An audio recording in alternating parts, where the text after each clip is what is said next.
Hey guys! Magandang gabi! Welcome back po dito sa Gandara SRU channel for Showbiz Update. Andito na naman nga po akong muli ang inyong lingkod na si Gandara. Nagmamaganda po ninyong kachismosang Kim Pao upang maghatid sa inyo ng latest update and fresh happenings patungkol po kay Kim Chu and Paolo Avellino. And para nga po sa gabi itong tatalakayin natin at pag-uusapan ay about nga po dito sa mga paghahanda na gagawin ng team My Love Will Make You Disappear, lalong higit ni Kim and Paolo, lalo na sa darating po na January, kung saan ay kasagsagan ng promotion ng movie ng Kim Pao. So sa ngayon, wala pa naman po atang bentahan ng tickets, maybe dahil meron pong MMFF, ayaw nilang makipagsapawan. So, sa mga nag-aantay kung kailan ang bintahan, wala pa pong balita. Pero for sure guys, sa January, bubusugin po tayo ng mga paayuda. At syempre, may pa-block screening guys sa mga team abroad, lalo na sa mga hindi po makakauwi ng Pinas. Once na maging showing ang My Love Will Make You Disappear guys, take it. Wag nyo na pong palagpasin. Anyway, before that po pala, sa mga di pa nakasubscribe dito sa ating channel, pakiclick lang po na subscribe button at notification bell na nandiyan sa baba para mag-updated po kayo at ma-notify tuwing may bago po tayong chika at balita hinggil sa Kim Pao. Basta po mga balita na may kinalaman kay Kim Chiu and Paolo Avellino, sagot na natin yan. So, eto guys, ang teaser po pala ng My Love Will Make You Disappear as of now sa X ay 1.3 million views na siya. So, sa X po ito ha. Samantalang dito naman po sa Facebook, naka 1.1 million views po sila. So, guys, i-push po natin yan na mas mapatrending pa. I-share po natin yan sa atin pong mga accounts. So, target po natin ay ang mga casual viewers. Anyway, ganyan din naman na guys yung nakuha pong suporta ng Hello Love Again nang ipalabas na po yung teaser nila before. So mukhang may laban talaga itong My Love Will Make You Disappear ni Kim and Paolo, maging blockbuster sa 2025. So hindi na natin kailangan makipagsabong sa iba pong mga movies. Basta maging blockbuster po successful ang movie ng Kim Pao, ay happy na po tayo doon. Kung kaya po natin na makapag-break ng record, why not, 'di ba? Meron nga nagsasabi na ang lakas Korean novela atake nitong My Love Will Make You Disappear dun pa lamang sa kanilang teaser. At the same time, parang anong ganda ng pagkakakuha nung shoot, yung location, ang ganda. Samantala, sabi naman po dito, sana huwag puro black screening dahil matik ang mga fans talaga manonood dyan. Mag-invest sa casual viewers, sila ang dapat i-target na manood. Pero ang tanong, kailan pwede na mag-purchase ng ticket?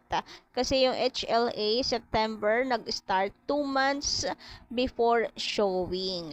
So, may MMFF po kasi yung the breadwinner is, so siguro ayaw po nilang yan. Saka yung kay Piolo Pascual din, yung sa kanila po ni Bossing na The Kingdom. So, for sure guys, ay ayaw pong ng Star Cinema na magsapawan sa tickets.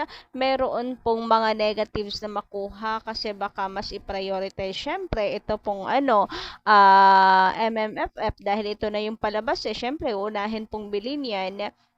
Baka mayroon pong masaya sa My Love Will Make You Disappear na makakasira dun sa movie. So, maigi na po yun na after na nga lang siguro, Well, theory lang naman po natin yun, guys. Kaya hindi po sila nagpapa-purchase pa ng tickets sa ngayon. Huwag na po natin itulad or igaya pa sa HLA na 2 months before po ng showing ay nagbenta na sila ng tickets.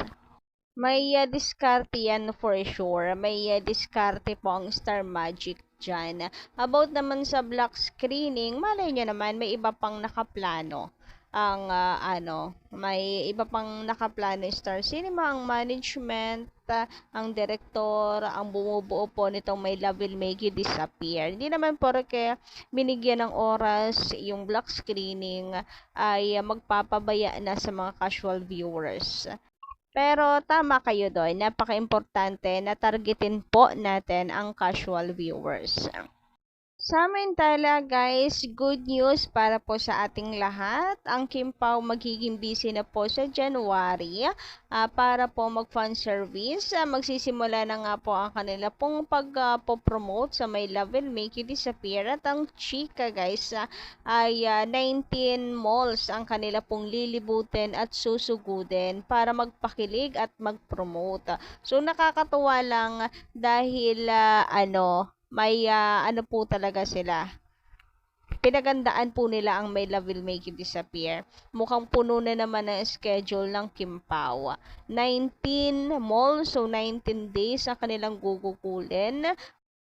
Mahigit kalahati po ng buwan ng January ang ibubuhos po ng Kim Pao sa pagpo-promote ng movie. Syempre, sa pa lamang yun paglilibot pa lang sa mga malls. Pero may mga interviews pa yan, may mga events pa yan, may mga vlogs pa panigurado, guest ang Kim Pao. So, ngayon pa lang, ako na yung napapagod for Kim Chiu and Paolo. Charot. So, good luck guys. Good luck din sa mga fans na may balak na makiisa sa bawat pupuntahang malls ng Kim Pao. Naku, alam ko abala rin po ito kasi syempre lahat naman po tayo may trabaho din. So, kung may balak po kayo na wala pong ni isang mall na palalagpasin, guys, i-ready po ang bulsa. Pero advice din natin, syempre of course, kung hindi po kaya, wag po nating ipilit or pilitin. So balance lang po tayo kasi syempre may mga trabaho din tayo, 'di ba? Pero kung kayang pagsabayin, why not? So, eto na nga, galing po mismo daw kay Kimi yung update. So, si Ate Chantal pinaghahanda na as per prinsesa, mag-ready na daw siya ng mga team events dahil 19 mall shows starting January. Huy, grabehan yung 19 mall shows. Samantala, sabi naman po dito ni Miss Evana Tali, Evan Talia para magandang gabi. Sorry naman, naduduling na tayo. Bakit naman magagalit si Kim? Mahal niya si Paolo at saka mahal niya ang mga fans niya. Yun naman talaga ang gusto na maging Mrs. Avellino na si Kim para matigil na yung mga bashers at matigil na ang pangiinsulto kay Kim. Napakabait ni Kim kaya idol na idol ko silang dalawa ni Paolo. Ulit-ulit ko nga pinapanood yung Christmas event nila at hindi magsasawa. Pare-parehas po tayo. Ang sarap pong balik-balikan at hindi mananawa kahit paulit-ulit po nating nadadaanan sa atin pong mga feed, sa ating pong mga wall, sa ating social media account. Ang sarap po kasing panoorin ng Kim Pao, yung sweetness nila, yung mga tingin ni Paolo kay Kim na alam mong nangungusap yung kanyang mga mata. And syempre, yung mga kiligs nila, personal feelings na hindi po mapigilan. Meron ngang kulitan yung dalawang yan may kilitian pa, 'di ba?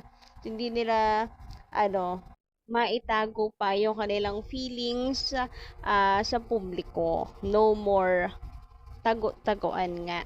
Napaka-natural na po ng galawan ng Kim Pao. So, yun lang po guys ating update. Maraming salamat sa inyong pakikinig and don't forget to click the subscribe button and notification bell for more updates. Maraming salamat.